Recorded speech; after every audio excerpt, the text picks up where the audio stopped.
Oi, gente, eu sou a Maria Eduarda e eu e meu grupo vamos apresentar os artrópodes. Este filo apresenta uma grande variedade de animais e representa a maior parte da biodiversidade do planeta. Vou trazer para vocês, primeiramente, algumas características gerais desse filo.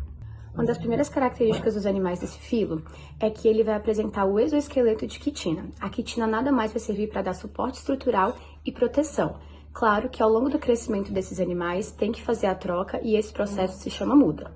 Outra característica é a segmentação corporal. Ela vai servir para diversas coisas, como alimentação, locomoção ou reprodução.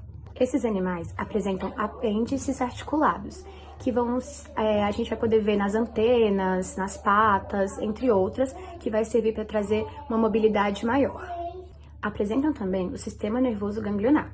Basicamente, o cérebro vai estar na cabeça para poder controlar as funções necessárias e gânglios ao longo do corpo para desempenhar funções locais. Vou apresentar agora para vocês as classificações e as principais classes, que são essas. A primeira é a insecta, que são os insetos. Ela é composta por mais de 1 milhão de espécies descritas, e podem ser elas moscas, abelhas, borboletas, por aí vai. O segundo grupo que eu vou apresentar para vocês é os aracnídeos. Ele, para fazer parte desse grupo, é necessário que apresente 4 pares de pernas e um corpo segmentado de cefalotórax e um abdômen. Vai entrar aí as aranhas, os escorpiões, os carrapatos. O terceiro grupo são os crustáceos. Para fazer parte dele, deve apresentar brânquias de respiração. Então a gente vai ter aí o caranguejo, o camarão, enfim. Miriapoda. Dentro dessa classificação, a gente vai encontrar animais com um corpo segmentado e muitas pernas. Aí a gente vai ter a centopeia e as milípedes. Por último, mas não menos importante, eu vou apresentar uma classe que já foi extinta, a trilobita. Então, ela apresentava ali animais marinhos, normalmente, e foi da época do período cambriano. Então, a gente vai encontrar como exemplo dessa classe picaia, otóia, que já foram bichos extintos. Oi, gente, bom dia. Vou falar agora sobre a estrutura corporal dos artrópodes. A estrutura corporal dos artrópodes ela é baseada na segmentação e ela é dividida em 3 partes principais: a cabeça, o tórax e o abdômen. A cabeça contém os órgãos sensoriais, como olhos, antenas e estrutura bucais para alimentação. O tórax ele é localizado após a cabeça e é onde fixam nas pernas e, em muitos casos, nas asas. O abdômen ele é localizado na região posterior e ele tem como objetivo principal a digestão, a excreção e a reprodução. A simetria ela é bilateral, significando que o corpo é simétrico em 2 lados ao longo de um plano. Agora a gente vai para o sistema digestivo e a alimentação. O sistema digestivo dos artrópodes ele é completo e a alimentação varia conforme o grupo. Os insetos eles são herbívoros, carnívoros e detrívoros.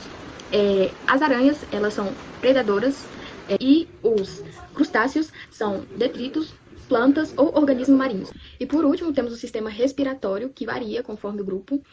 Os insetos e as miriápodes usam as trânqueas, as aranhas e escorpiões pulmões, em livros ou trânqueas. E por último temos os crustáceos que usam as brânquias, principalmente se forem aquáticos. Bom dia galera, meu nome é Levi e eu vou explicar um pouquinho para vocês sobre o ciclo de vida e reprodução dos artrópodes, sobre o seu habitat e distribuição geográfica e para finalizar sobre a sua importância ecológica e função no ecossistema. Vou começar falando sobre a reprodução. E a reprodução dos artrópodes ela é sexuada e grandes das suas espécies elas têm uma fertilização interna. O ciclo da vida dos artrópodes eles funcionam de 2 maneiras, tem 2 maneiras. É a metamorfose completa e a incompleta. A incompleta, ela consiste em que o jovem, né, o ser jovem, ele é igual ao adulto, porém ele é pequeno. E ele vem tendo gradativas evoluções, assim, pequenas evoluções. Já a completa consiste em que tem uma larva, a larva ela vira uma pulpa e a pulpa vira um ser adulto, né? Como exemplo, nós temos a borboleta. A borboleta é um exemplo de metamorfose completa. Agora falando um pouco sobre o habitat e distribuição geográfica dos artrópodes. Os artrópodes eles podem viver em qualquer tipo de habitat, tanto terrestre, tanto aquático, em habitats que são formados por rochas como cavernas. E como exemplo aí de artrópodes que vivem em ambientes terrestres, né, nós temos as moscas, as formigas, os besouros, abelhas, entre outros. E em ambientes aquáticos nós temos o caranguejo, o camarão e demais, né. Agora, para encerrar, vou falar um pouco sobre a sua importância ecológica e a sua função no ecossistema. Que temos 3, né, que é a polinização, a decomposição e a sua importância na cadeia alimentar. Vou começar falando sobre a cadeia alimentar, que ela consiste no seguinte: os artrópodes eles servem tanto como caça tanto como caçador, né? Isso significa que eles comem, eles se alimentam de outros animais e servem de alimento, e também servem de alimento para animais. Assim ele consegue controlar a população das demais espécies. Agora na decomposição, alguns insetos, né, como formigas, besouros, eles ajudam na decomposição de matéria orgânica, assim conseguindo reciclar nutrientes do solo. E por fim, temos a polinização, que alguns insetos como borboleta, abelha, moscas, fazem ali a polinização, são fundamentais para a polinização de algumas plantas. Assim é crucial para a produção de alimento, né, para alimentos para outros animais e para eles em si. E essa é a importância dos artrópodes no ecossistema. Bom dia, galera. Meu nome é Matheus. Eu vou falar um pouco do sistema circulatório. Os artrópodes possuem um sistema circulatório aberto, é o que significa que o sangue não circula em vasos, mas preenche cavidades no corpo. O coração bombeia o sangue para a cavidade corporal, onde ele entra em contato com os órgãos para a troca de gases e nutrientes. Bom, agora eu vou explicar o sistema nervoso dos órgãos sensoriais.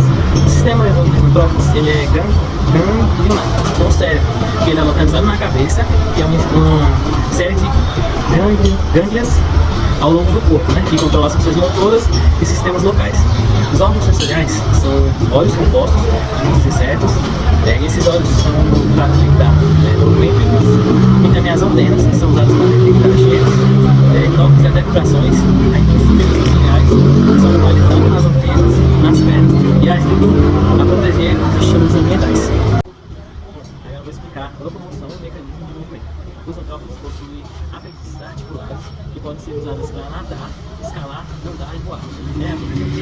Eles andam, saltam e voam, com a presença de aves em algumas espécies. Os crustáceos eles nadam ou caminham no fundo do mar. E as aranhas, elas caminham e alguns fios de seda para se locomover ou capturar presas. É isso. Bom, gente, então, eu vou citar alguns exemplos de espécies representativas dos artrópodes. O primeiro deles são as abelhas. Elas têm um papel crucial na polinização e também na produção de mel. Outro exemplo são as aranhas de jardim. Elas são muito importantes porque elas têm como papel controlar a população de insetos. Um outro exemplo é o camarão. Ele faz parte da espécie marinha e tem grande importância na indústria pesqueira. E por último, eu vou falar sobre as formigas. Elas também são muito importantes para o ecossistema e elas auxiliam na formação do solo.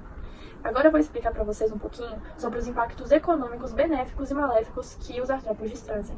Os impactos benéficos econômicos são que, assim como eu citei o exemplo das abelhas, né, elas fazem a polinização e a produção de mel, então elas geram ali a fonte de alimento, assim como também o camarão. E em algumas culturas, os insetos também são fonte de alimento. O bicho da seda, como por exemplo, né, ele faz ali a produção de seda, então também é um impacto econômico que tem. E sobre os impactos maléficos econômicos, né, que os artrópodes trazem, é que eles em grande quantidade podem acabar se tornando pragas, né, e sendo assim fonte de prejuízo econômico. Eu também vou explicar um pouco para vocês sobre a relação entre os humanos e os artrópodes. No caso, os artrópodes eles podem trazer problemas, né, como doenças, né? Mosquitos eles podem acabar sendo transmissores de doenças como a dengue, malária, febre amarela. Então, eles podem acabar se tornando fonte de doenças.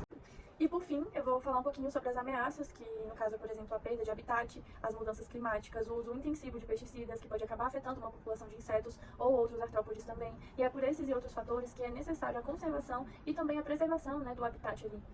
E outro motivo também, né, da preservação é fazer usos sustentáveis, como por exemplo diminuir, né, o uso das pesticidas e também ter um incentivo ali de uma agricultura orgânica. E por último, fazer ali a proteção dos polinizadores.